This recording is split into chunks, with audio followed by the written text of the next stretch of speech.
Olá, nono ano, bom dia. Hoje, quarta-feira, nossa última aula da semana, 23/12, pertinho aí do Natal. Depois nós só vamos ter a aula na próxima segunda. Então, nós vamos hoje ver um capítulo novo. Algumas coisas você já devem ter ouvido falar, outras não. Mas é o capítulo 7, que é o capítulo de matemática financeira, que a gente está encerrando o nosso livro, isso do nono ano, para que vocês possam aí entrar no primeiro ano do ensino médio, bem disposto e com todos os assuntos em dia.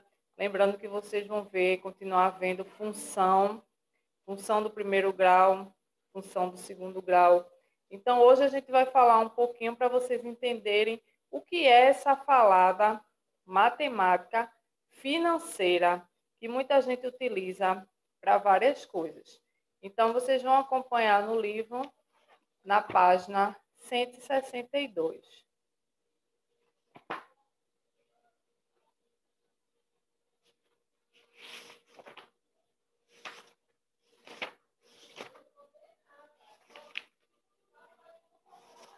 Cento e sessenta e dois. Então, vamos ver um pouco da introdução e depois a gente vai falar de alguns conceitos que nós vamos trabalhar em matemática financeira e que alguns conceitos já são conhecidos de vocês. Aí vocês vão ver o que é que vocês conhecem e o que é que vocês não conhecem.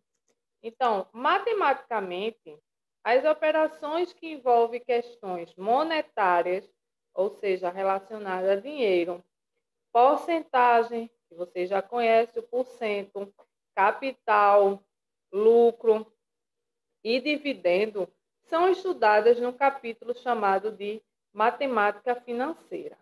Então, todo e qualquer cálculo que envolve negócios financeiros é aplicado em operações através de quantidades monetárias. Essas quantidades envolvem lucros, empréstimos, aplicações, investimentos, pagamentos, ordens de serviços bancários e etc. Então, vamos ver alguns conceitos de matemática financeira e ver se vocês já conhecem ou se vai ser alguma coisa nova para vocês.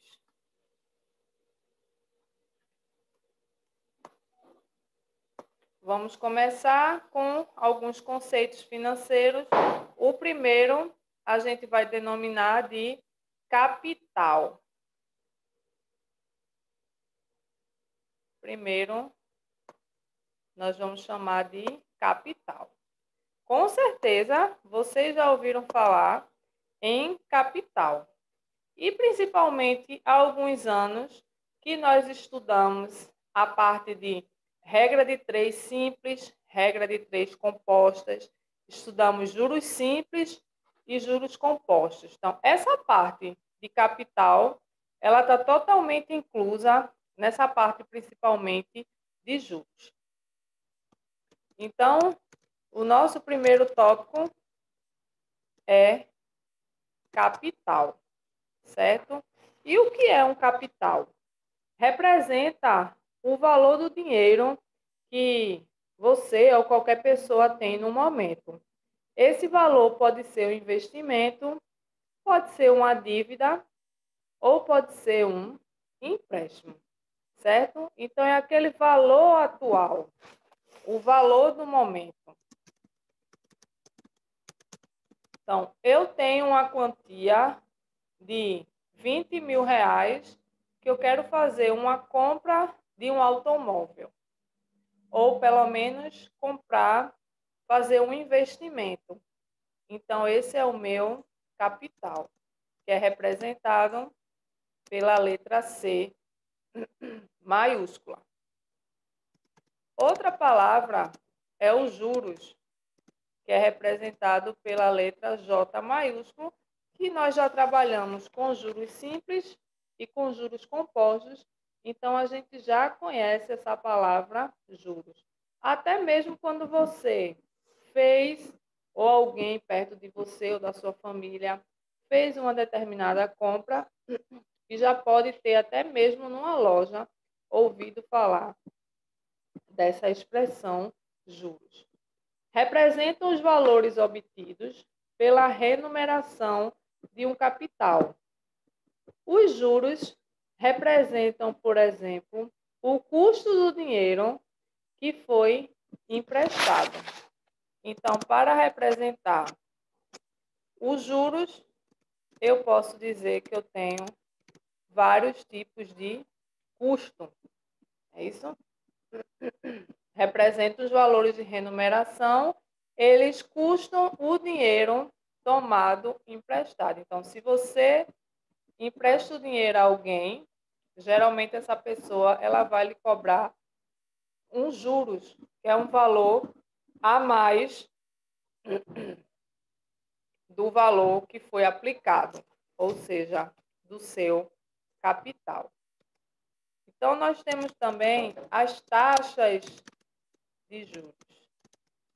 Se vocês lembram, quando a gente estudou juros simples e juros compostos, quando vocês estudaram, então, juros, as taxas são representadas pela letra I, minúscula. Tudo que envolvia taxa de juro, eles eram representados pela letra I, minúscula. É o percentual do custo ou remuneração paga pelo uso daquele dinheiro. A taxa de juros está sempre associada a um prazo, que pode ser, não sei se vocês lembram, mas os juros a gente quando trabalhou com taxa, viu que poderia ser em dias, em meses ou em anos. Essa taxa vai variar, tanto em dias, você pode pagar, pode contar os dias, pode pagar por mês e pode pagar por ano. Então, nós temos também os índices de taxa percentual. Vocês podem acompanhar, certo? A leitura na página 162, que é o nosso capítulo 7 de Matemática Financeira. E o que eu estou colocando aqui no quadro, vocês, de preferência, façam a anotação no caderno, porque é os tópicos principais. Então, índice de taxa percentual. Aplicação estimada a ser acrescida ou descontada do capital em uma negociação financeira. Então, vamos falar agora de uma coisa que todo mundo já conhece, com certeza, que é desconto. É outro tópico. O que é desconto? Geralmente, quando a gente vai comprar alguma coisa, a gente sempre quer um desconto, ou seja, quer comprar uma coisa num valor mais baixo, não é isso? Então, é um valor que a gente pode retirar do total. Então, desconto é o valor retirado do valor do capital, dependendo da taxa percentual aplicada. Então, vocês já devem ter ouvido falar. Vocês chegam na loja, querem comprar uma determinada roupa, uma peça de roupa, e essa roupa está muito cara.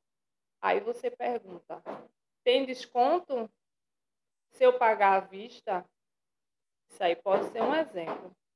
Tem desconto também se eu pagar no cartão? Ou tem desconto se eu dar uma entrada de algum valor? Então, o desconto é retirar. Eu tenho um valor total, quero comprar uma peça que custa R$ 200. Então, se eu quiser o desconto em cima desse valor, vai ser a retirada em cima do meu capital, desse valor de R$ 200 que eu possuo. Então, além do desconto, eu tenho o acréscimo.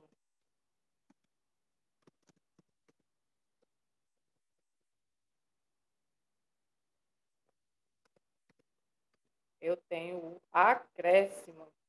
Porque a gente sabe que às vezes a gente compra uma coisa e depois paga o valor mais alto, né? Um exemplo, geralmente quando você faz uma compra dividida e utiliza o cartão, ele tem um acréscimo. Então você não vai pagar o valor total que foi oferecido no começo. Você vai ter o valor total e vai ter mais um acréscimo daquilo que lhe foi ofertado.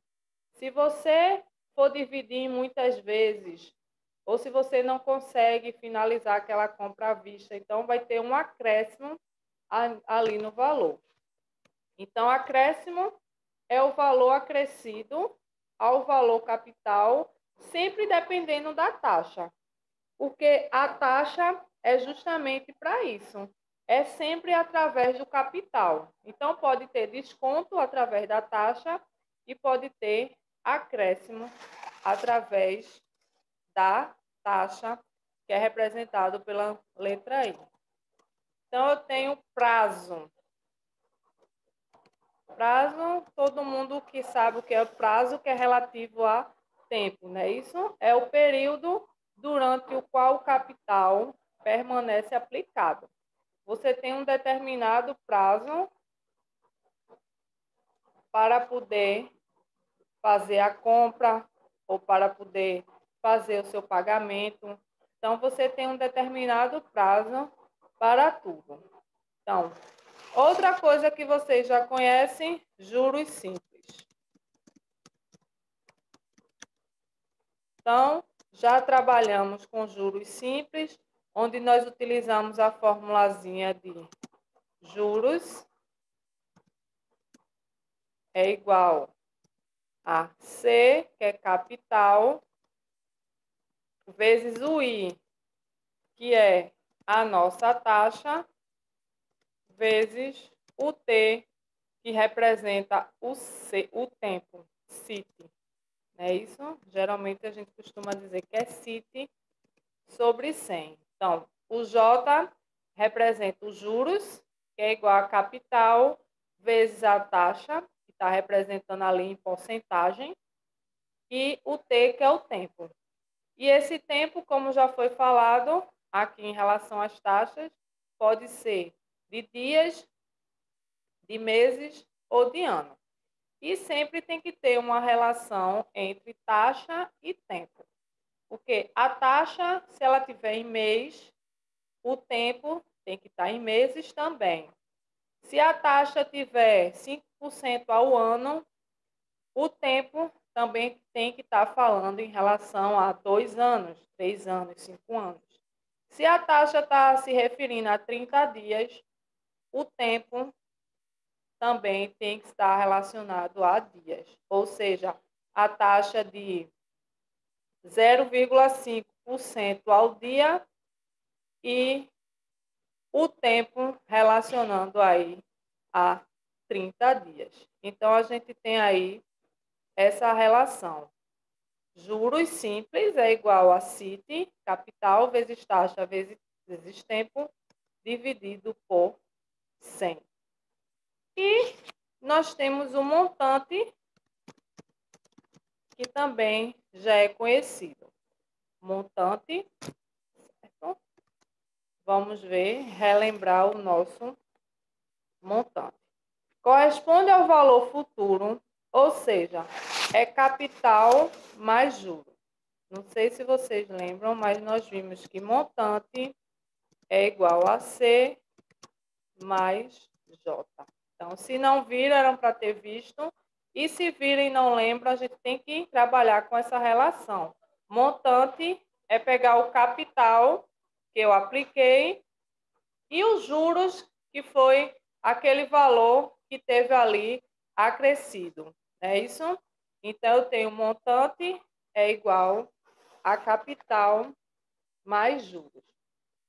Então, corresponde ao valor futuro, ou seja, é o capital mais o juro, logo o montante será. Então, esse montante mais o capital mais o juro, ele vai me gerar outro montante, que é igual a capital vezes,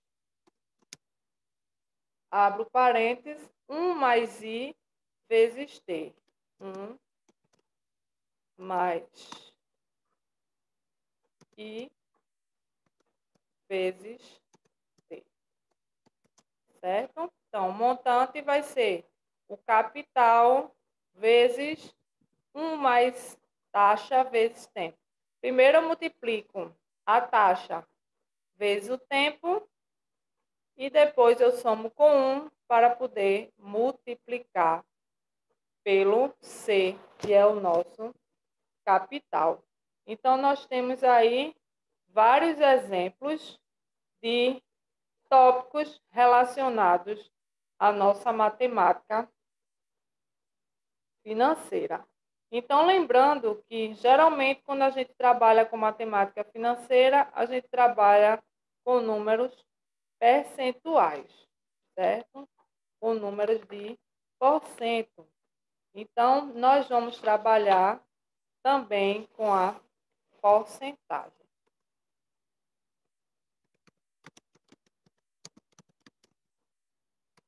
Lembrando que todas essas anotações devem ser feitas no caderno, para vocês terem aí o auxílio quando forem estudar. Então, todo mundo já ouviu falar porcentagem. Não é possível que vocês não tenham escutado ainda porcentagem. Então, todo cálculo apresentado acréscimo ou desconto com a taxa de uma formação estatística é considerado matematicamente por porcentagem. Então, para representar a porcentagem, a gente sabe que a gente representa através de uma fração, não é isso? Centesimal, porque porcentagem vem de 100. É qualquer valor x, porque esse x aqui está representando qualquer valor, dividido por 100, né? Pode ser 2 centésimos, pode ser 5 centésimos, 25, então, dependendo, é sempre o valor dividido por 100, trabalhando com essa casa centesimal para representar a porcentagem. E o símbolo, vocês também já conhecem o símbolo, que é o porcento, aquele tracinho com as duas bolinhas, que é chamado de porcento. Então, o símbolo é porcento. A porcentagem, eu estou dividindo por 100. Já está dizendo porcentagem. Porcento dividir por 100. Geralmente com duas casas decimais. Então, vamos ver agora o que é necessário. Então, se eu tiver qualquer tipo de fração, então eu posso pegar essa fração e posso transformar num número decimal. Posso transformar numa porcentagem? Sim. Essa fração, quando eu divido o numerador pelo denominador, ele vai me dar um número decimal. E esse número decimal, quando eu multiplico por 100, ele vai me dar 1%. Então, eu tenho várias formas de trabalhar com porcentagem. Então, nós vamos trabalhar, sim, com a parte prática, mas primeiro estamos vendo a parte teórica. Então, se eu tiver um acréscimo ou um desconto relacionado a qualquer taxa estatística, eu vou ter lá a minha porcentagem, certo?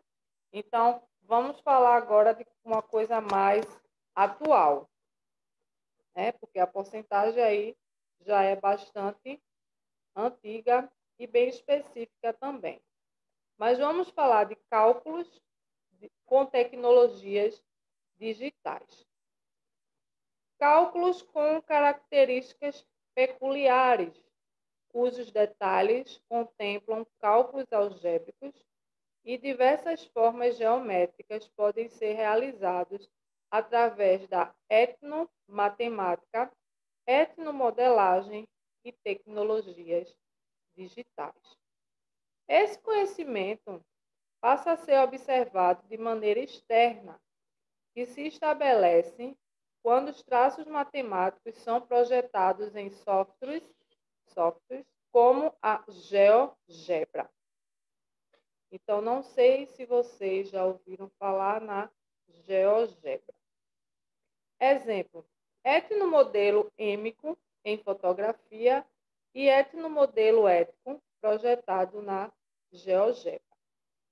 A etnomatemática busca uma melhoria no processo de ensino e aprendizagem em matemática com incorporação do conhecimento local de valores humanos, como, por exemplo, a cooperação, a solidariedade, a ética no currículo matemático.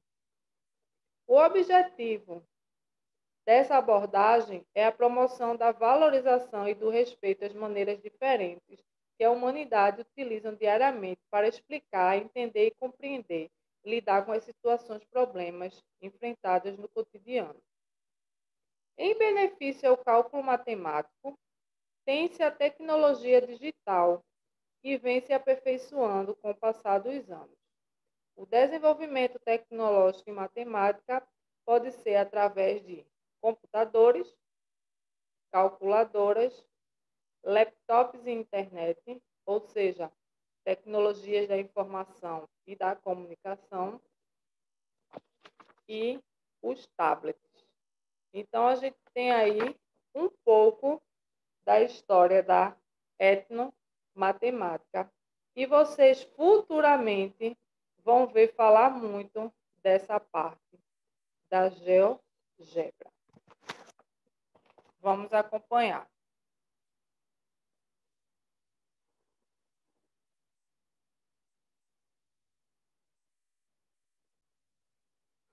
Vamos ver um pouco mais sobre a GeoGebra.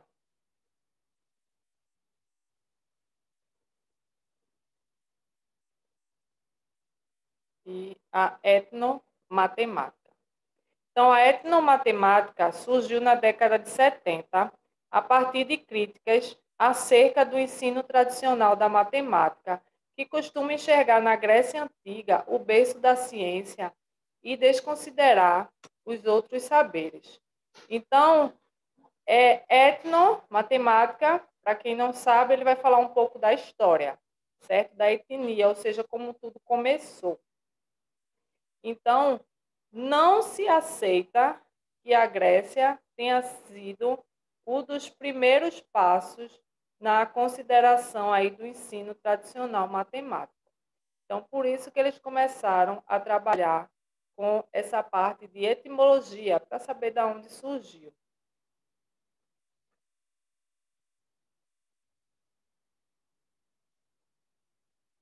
As diferentes formas de matemática que são próprias de grupos culturais chamados de etnomatemático definiu o pesquisador como pioneiro do tema. Por que pioneiro? Porque foi o primeiro a estudar. Dr. Biratan Ambrosio foi o primeiro a estudar esse tema. Isso significa compreender a matemática que está presente em todas as culturas, em todos os povos, originário da habilidade de responder às necessidades de sobrevivência por meio da solução de problemas e atividades do dia a dia. Nesse entendimento, a etnomatemática consiste em compreender e valorizar a existência da matemática vivenciada na prática por artesãos, pescadores, pedreiros, costureiras, comerciantes, ambulantes, entre outros, em sua própria leitura de mundo por meio dessa ciência, em diferentes culturas, como a indígena, a cigana e etc. Então, temos um exemplo aí de uma máscara africana e seus significados e uso. E podemos ver aí alguns modelos sobre padrões geométricos e figuras das geometrias consideradas não euclidianas. Então, numa simples obra, você pode observar traços da geometria. Para aproximar a etnomatemática da escola, é preciso basear as aulas em atividades no contexto sociocultural, no território das necessidades e aspirações pessoais e profissionais, além de promover relações interculturais e abordagem para visar um processo de ensino mais criativo e plural, ou seja, bastante diversificado. Como a etnomatemática é um instrumento poderoso para aproximar os valores e as culturas, também pode ser utilizada, por exemplo, como uma das ferramentas para se combater o racismo, apresentando para os alunos a matemática a partir da cultura africana, vertente chamada de afroetnomatemática. Então, vamos ver um trechinho da entrevista do matemático Biratã Ambrósio, referente a essa área. Só um pequeno trecho.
Foi aí que nasceu a etnomatemática.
Uma coisa natural da criança, né?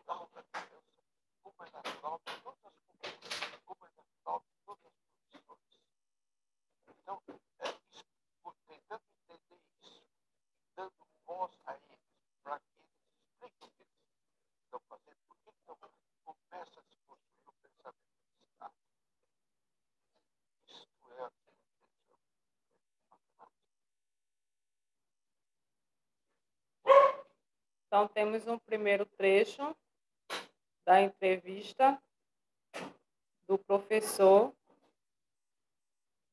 Ambrósio, falando sobre a etnomatemática, que é a mistura de todas as culturas, relacionando principalmente a história com a matemática. Então, se os conhecimentos, se vocês quiserem continuar assistindo, tem o vídeo disponível no YouTube e vocês podem acessar.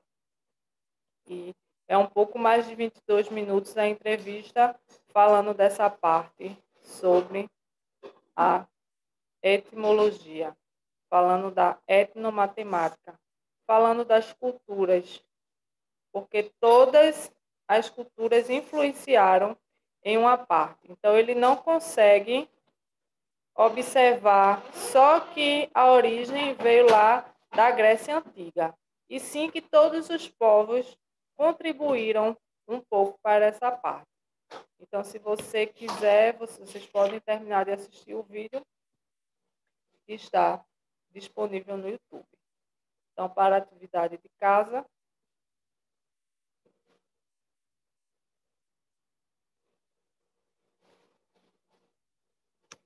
casa, 23/12, vocês vão ficar com a atividade do livro da página